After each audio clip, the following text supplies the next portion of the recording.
गोविंद हरे मुरारे हे नाथ नारायण वासुदेव।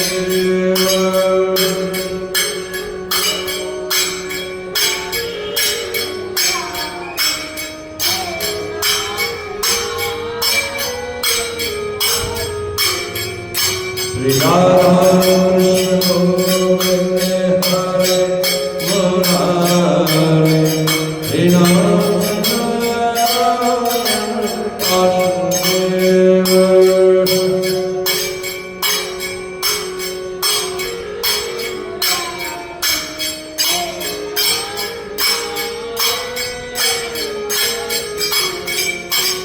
हे नाथ नारायण वासुदेव हे नाथ नारायण वासुदेव।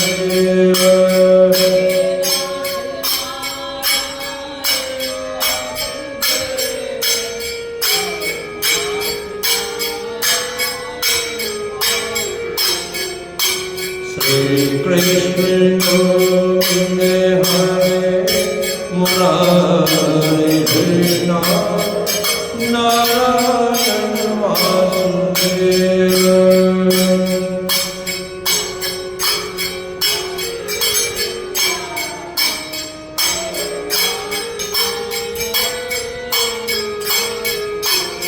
बोलो वृंदावन बिहारी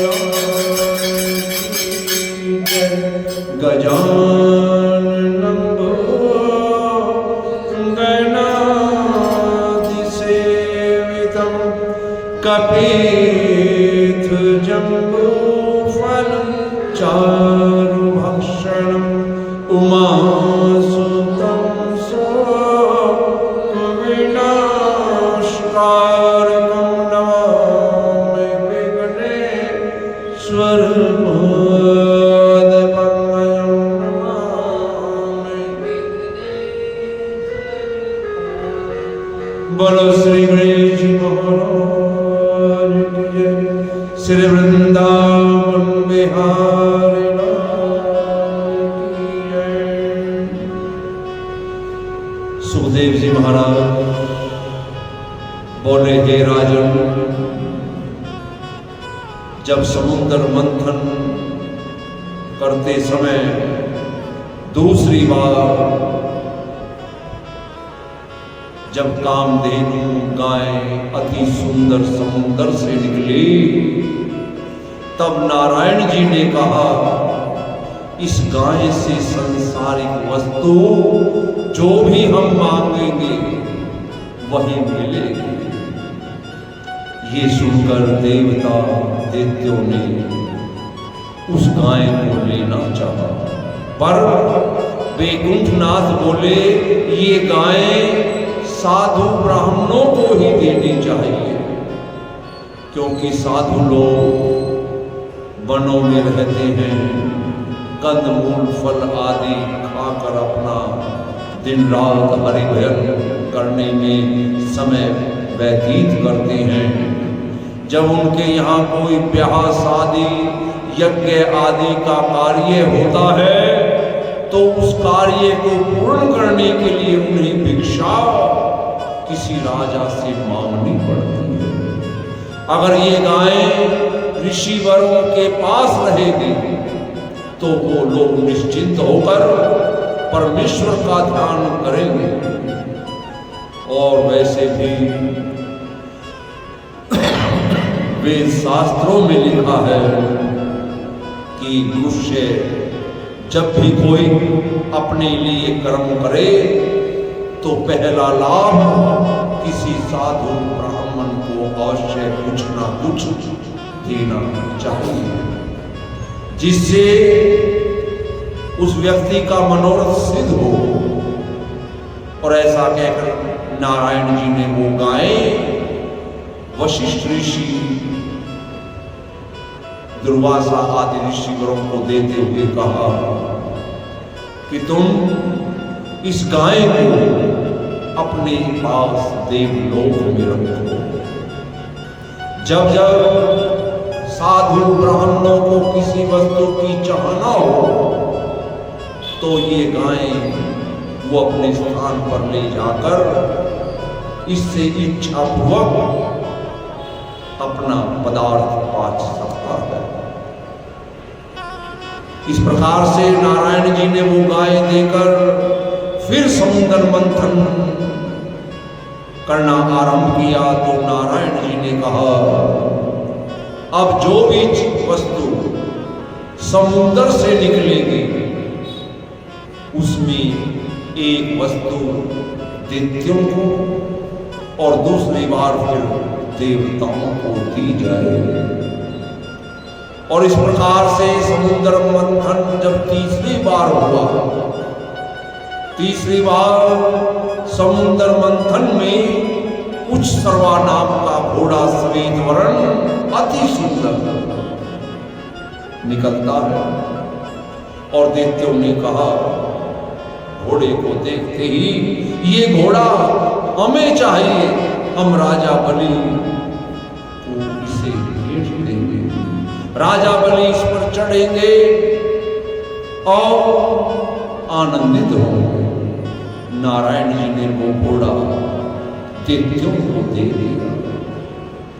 चौथी बार फिर समुद्र मंथन हुआ तो समुद्र मंथन से ऐरावत हाथी श्वेत वर्ण 14 दंत प्रकट किए हुए उत्पन्न हुआ।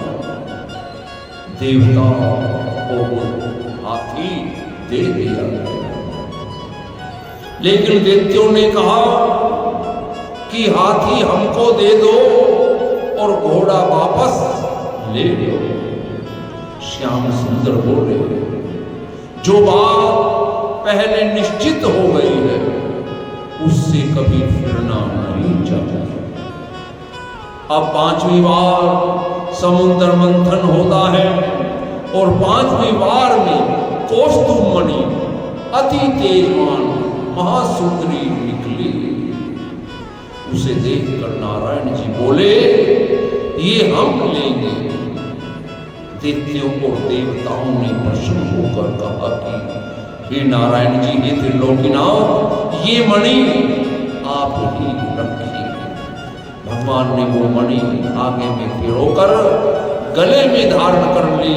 और इस प्रकार से जब छठी बार समुद्र मंथन होता है तो परिजातक नाम का एक वृक्ष निकला। परिजातक नाम का ये वृक्ष देखकर नारायण जी ने बतलाया कि इस वृक्ष के नीचे बैठकर जो भी कुछ मांगोगे वही मिलेगा। और वो दैत्यों ने वृक्ष ले लिया। सातवीं बार समुद्र मंथन में रंभा नाम की अप्सरा महासुंदरी क्षीर सागर से निकली। वो किसी को नहीं मिली, वो वैश्या होकर ही रह गई। आठवीं बार समुद्र मंथन में लक्ष्मी जी अति सुंदर उत्तम भूषण वस्त्र धारण किए हुए, दाहिने हाथ में कमल का पुष्प, बाएं हाथ में माला लिए हुए समुद्र से निकलती है। लक्ष्मी जी का रूप देखते ही नारायण जी के सिवाय जितने भी देवता और दैत्य थे सब के सब लक्ष्मी जी पर मोहित हो गए। और इतने मोहित हुए कि उन्होंने समुद्र मंथन छोड़ दिया और लक्ष्मी के इर्द गिर्द इकट्ठे होकर ये चाहने लगे कि ये हमें मिल जाए। लक्ष्मी जी बोले कि मुझे बरजोरी कोई नहीं ले जा सकता, जिसमें गुण होंगे मैं उसी के पास रहूंगी। मेरे लिए तो देवता दैत्य दोनों एक समान हैं। तुम सब देवता और दैत्य और जितने भी ऋषि मुनि तपस्वी ब्राह्मण गंधर्व आदि यहाँ आए हुए हैं, पहले पंक्ति बनाकर बैठ जाओ। पहले सभी लाइन में बैठ जाओ। उनमें से जिसको मेरा मन चाहेगा उसी के गले में मैं ये जयमाला डाल दूंगी और उसे अपना पति स्वीकार कर दूंगी। लक्ष्मी जी की आज्ञा अनुसार सभी लाइन बांध कर बैठ गए। लक्ष्मी जी सबसे पहले दैत्यों की ओर जाती है और दैत्यों को देखकर बोली कि इन लोगों का राज्य कभी स्थिर नहीं रहता। ये दैत्य लोग अभिमानी हैं, पापी हैं, इनकी संगति तो कभी करनी ही नहीं चाहिए। फिर लक्ष्मी जी तपस्वी ऋषिवरों की ओर चलती है और उन्हें देखकर बोली कि ये लोग महाक्रोधी हैं, थोड़ा सा अपराध करने पर बड़ा भारी श्राप दे देते हैं। और ऐसा कहकर लक्ष्मी जी फिर आगे गई तो ज्ञानी लोग बैठे थे। ज्ञानियों को देखकर लक्ष्मी जी बोली ये लोग नियम आचार विचार में ना रहकर मनमाना कर्म करते हैं।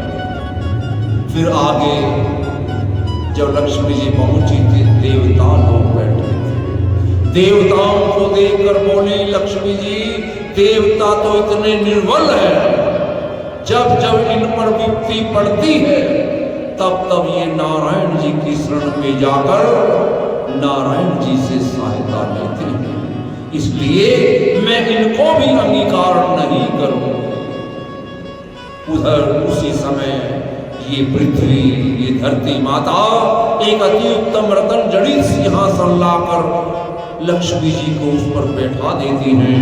गंगा, जमुना, नर्मदा आदि सभी नदियां तीर्थ रूप होकर श्रवण का कलश लिए हुए अपना अपना जल लेकर कामधेनु, गाय आदि से दूध, दही, गोबर, गोमूत्र, घृत मिलाकर पंचगव्य बनाया जाता है। और इस प्रकार से पृथ्वी ने पंचगव्य और तीर्थों के जल से लक्ष्मी जी को स्नान कराया। स्नान के उपरांत अति उत्तम भूषण वस्त्र पहनाए गए। यथा योग्य लक्ष्मी जी का श्रृंगार हुआ और लक्ष्मी जी ब्रह्मा को देखकर बोली ये बूढ़े हैं। फिर इंद्र को देखा, वरुण को देखा, कपूर कुबेर को देखा। इन देवताओं को देखकर कहा कि इनको तो आठों पैर अपनी पदवी की चिंता बनी रहती है। अचानक लोमस ऋषि आए। लोमस ऋषि को देखकर बोले कि कितनी बड़ी आयु है कि कितने ब्रह्मा इनके सामने मर जाते हैं। सो दीर्घ आयु होने से ये निर्बल होकर अशुभ कर्म करने से भी नहीं डरते और मृत्यु का भय इन्हें नहीं रहता, क्योंकि जो मनुष्य मरने से डरता है वही कुकर्मों से बच सकता है। फिर लक्ष्मी जी ने नारायण जी के सन्मुख जाकर नारायण जी का रूप, तेज, बल और गुण देखकर कहा ये नारायण जी त्रिलोकीनाथ समस्त गुणों से भरपूर हैं, पर एक दोष इनमें भी है कि ये संसारिक वस्तु की इच्छा व किसी से मोह नहीं रखते। इनकी कृपा और दया कुछ जप व सिमरण के अधीन नहीं है। ये तो इतने भोले भाले हैं। उद्धव भक्त जो जन्म भर इनकी सेवा में रहा, अंत समय में उद्धव को इन्होंने आज्ञा दे दी कि तुम बद्री केदार आश्रमों में जाकर तप जप करो, तभी तुम्हारी मुक्ति होगी।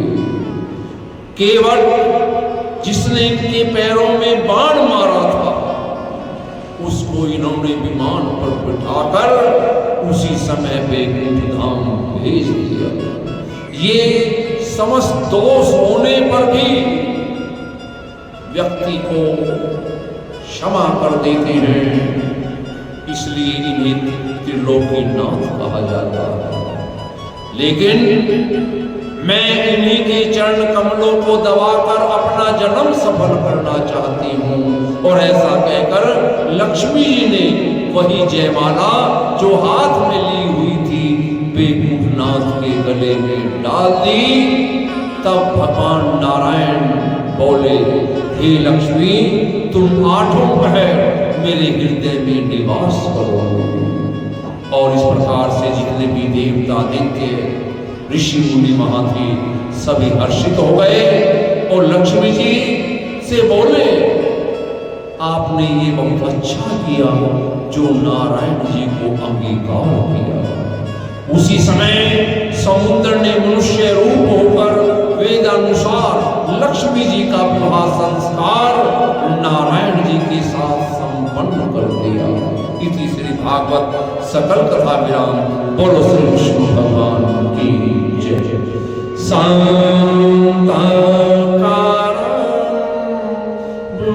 भुजगशयनं पद्मनाभं सुरेशं विश्वाधारं गगनसदृशं मेघवर्णं शुभांगं श्रीलक्ष्मीकान्तं कमलनयनं योगिभिर्ध्यानगम्यं वन्दे विष्णुभवभयहरं सर्वलोकैकनाथं कर्पूरगौरं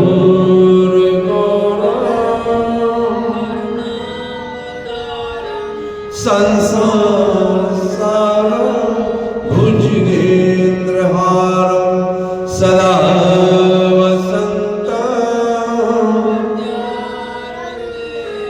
भवं भवानी सहितं नमामि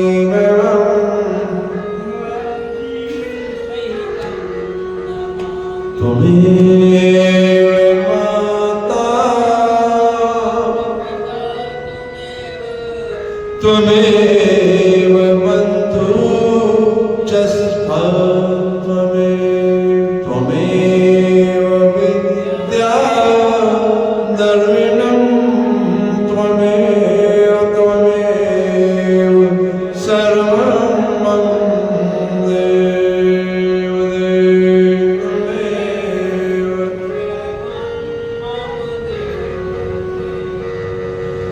सर्वे भवन्तु सुखिनः सर्वे सन्तु निरामयाः सर्वे भद्राणि पश्यन्तु मा कश्चित् दुःखभाग् धर्म की जय प्राणियों में विश्वका गौ हत्या सनातन धर्म की जय। श्री सत्यनारायण स्वामी की जय। माई सचियाते उचियम जोता वाली माता तेरी सहाय। श्रीमद्भागवत महापुराण की जय। श्री सुखदेव जी महाराज की जय। बोलो बजरंगी हरे हरे महादेव शंभो शंकर भगवान की जय। जय जय श्री राधे श्याम जय जय श्री राधे श्याम जय जय श्री राधे श्याम। ओम त्र्यंबकं यजामहे सुगन्धिं पुष्टिवर्धनं उर्वारुकमिव मृत्योर्मोक्षीयमामृतात्। ॐ त्र्यंबकं यजामहे सुगन्धिं पुष्टिवर्धनं उर्वारुकमिव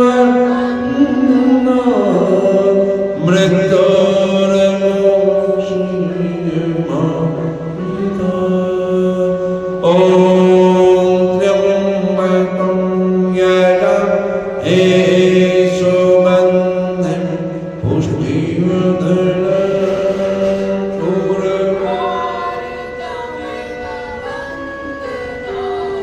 मृत्युर्मोक्षमाता ओम शांति शांति शांति। जय जय